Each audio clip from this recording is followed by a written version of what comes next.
Shalom Aleihim, saudara-saudara yang dikasihi Tuhan dimanapun saudara berada. Rumah Tuhan adalah rumah kita, menjemaatkan keluarga dan mengkeluargakan jemaat. Jadikan GKT Banyuwangi menjadi rumah rohani, tempat kita saling menguatkan dan menumbuhkan. Saat teduh ini dibuat Kamis 12 Maret 2026, jadi mohon maaf apabila berbeda dengan renungan perspektif hari ini. Yeremia 2 ayat 5-9, Tuhan berkata, "Kesalahan apa didapati leluhurmu padaku, sehingga mereka mengkhianati aku? Mereka mengejar berhala yang tak berharga, dan akhirnya mereka sendiri menjadi hina. Aku tak dihiraukan. Aku yang telah menuntun mereka di jalan dan membawa mereka keluar dari Mesir, melewati padang pasir, daerah tandus yang banyak lekak-lekuknya, serta kering lagi berbahaya, padang yang tidak dihuni dan tidak dilalui. Ke negeri yang subur kuantar mereka, untuk menikmati hasil-hasil dan segala yang baik di sana. Tapi di situ tanahku mereka najiskan, dan milikku mereka jadikan sesuatu yang menjijikkan. Para imam tak ada yang bertanya di mana aku, Tuhannya. Para penegak hukum pun tak tahu siapa aku. Para penguasa memberontak terhadapku. Atas nama Baal para nabi berbicara dan menyembah berhala yang tak berguna. Tuhan berkata, sekarang umatku kuperkarakan lagi, dan keturunannya kuadili. Saudara, apa yang saudara lakukan ketika saudara memiliki pasangan dan ternyata saudara dikhianati oleh pasangan? Sementara saudara begitu tulus, begitu setia, begitu apa adanya mencintai, tidak pernah neko-neko dan aneh-aneh, semua saudara penuhi, tetapi ternyata di belakang pasangan saudara mengkhianati saudara, berpaling kepada yang lain. Apa yang saudara lakukan? Apa yang saudara pikirkan? Saudaraku, hubungan antara Allah dan umat adalah hubungan yang digambarkan seperti hubungan antara suami dan istri. Allah yang telah menjadikan umat dari budak di Mesir menjadi umat kekasihnya, menginginkan umat bertumbuh dalam kasih dan setia. Dengan kudus dan setia kepada Allah di dalam kehidupan yang mempermuliakan Allah lah, umat Allah memperoleh kemurahan di tengah bangsa-bangsa lain. Dan dosa adalah pengkhianatan terhadap hubungan cinta dengan Allah. Hal tersebut menyakiti hati Allah. Bagaikan suami yang dikhianati oleh istrinya yang menyeleweng, Allah kini mempertanyakan cinta pertama umat. Dosa membuat kekudusan yang semula umat miliki di hadapan Allah menjadi sirna. Akibatnya, umat pun kehilangan status terhormat di dunia. Siapakah yang dituding Allah sebagai pelopor kemerosotan rohani ini? Sangat mengejutkan. Justru para imam, pemimpin rohani yang seharusnya menjadi para pemimpin di dalam bidang hukum, di dalam kerohanian, juga para gembala dan para nabi,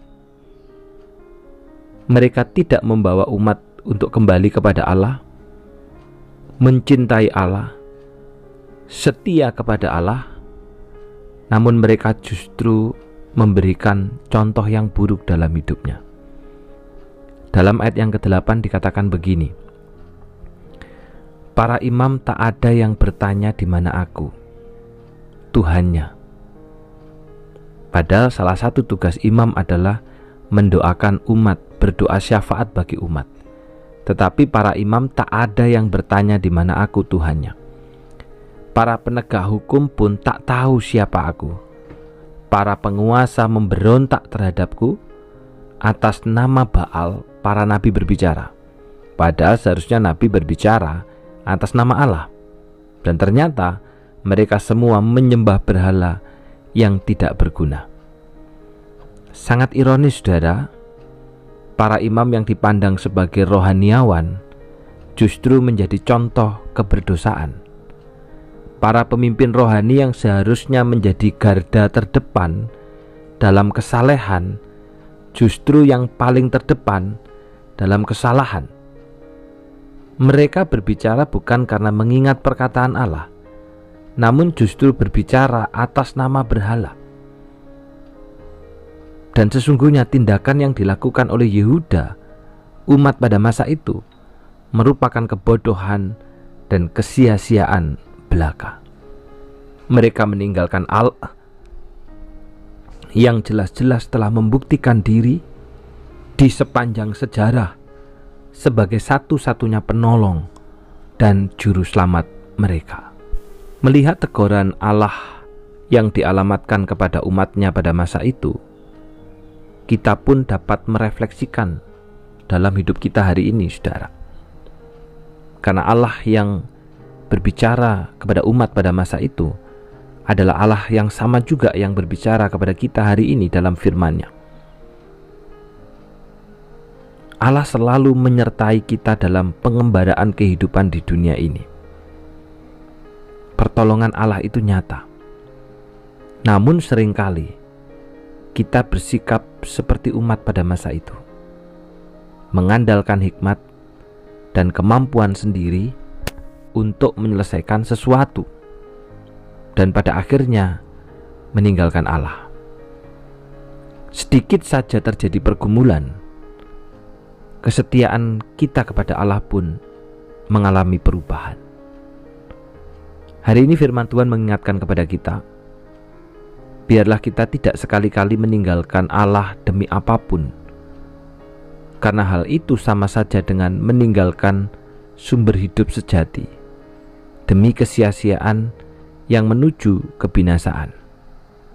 Sebaliknya, mari kita pertahankan cinta pertama kita kepada Allah dengan memelihara terus-menerus melalui persekutuan yang intim dalam janji setia kita. Setia membaca dan merenungkan firman Tuhan setiap hari, setia membawa persembahan persepuluhan, setia mengikuti kebaktian dan sakramen, setia melayani Tuhan, baik suka maupun duka. Hari ini kita tidak punya berhala dalam bentuk fisik seperti zaman itu. Namun ketika kita berubah setia, maka sama artinya kita sudah meninggalkan Allah dan kita punya berhala yang lain. Mari kita berbalik kepadanya, karena dialah satu-satunya sumber hidup dan pertolongan kita. Jadilah kekasih yang setia. Mari kita berdoa. Kami bersyukur Tuhan, hari ini firman-Mu mengingatkan kami supaya kami menjadi kekasih yang setia, menjadi umat yang setia. Persoalan bisa terjadi dalam hidup kami, tetapi biarlah itu tidak merubah janji setia kami kepadamu. Setia dalam membaca firman-Mu, membawa persepuluhan, mengikuti kebaktian dan sakramen, serta melayani, baik saat suka maupun duka. Karena ketika kami sudah berubah setia, maka sama artinya kami sudah meninggalkan Allah dan kami memiliki Allah lain dalam hidup kami. Tolonglah kami seluruh umat-Mu Tuhan untuk terus memelihara kesetiaan ini, mempertahankan cinta pertama, sehingga kami menjadi kekasih yang setia. Secara khusus hari ini hamba-Mu berdoa untuk dua saudara kami, keluarga kami, Penatua Tadius Arianto yang berulang tahun tepat hari ini. Tuhan berkati pelayanannya sebagai penatua. Tuhan berkati juga masa depannya, Kami percaya Tuhan telah mempersiapkan masa depan yang baik dan indah kepadanya. Jadikan hidupnya sebagai seorang pemimpin rohani yang membawa umat untuk boleh makin dekat kepada Allah. Berkati juga di dalam pekerjaannya, biar segala sesuatunya dikerjakan untuk Tuhan, karena Tuhan dan kepada Tuhan. Demikian juga untuk saudara Daniel Christopher yang berulang tahun juga hari ini. Tuhan berkati orang muda ini di dalam pelayanannya, di dalam masa depannya, bahkan pekerjaannya di tengah-tengah keluarga. Biarlah kehadirannya itu membawa seluruh keluarga untuk makin mencintai Tuhan, untuk makin mencintai Allah. Terima kasih Bapa. Inilah doa dan permohonan kami. Di dalam nama Tuhan Yesus kami sudah berdoa. Amin. Selamat ulang tahun untuk Penatua Tadius Arianto dan juga saudara Daniel Christopher. Teruslah hidup di dalam janji setia. Tuhan memberkati.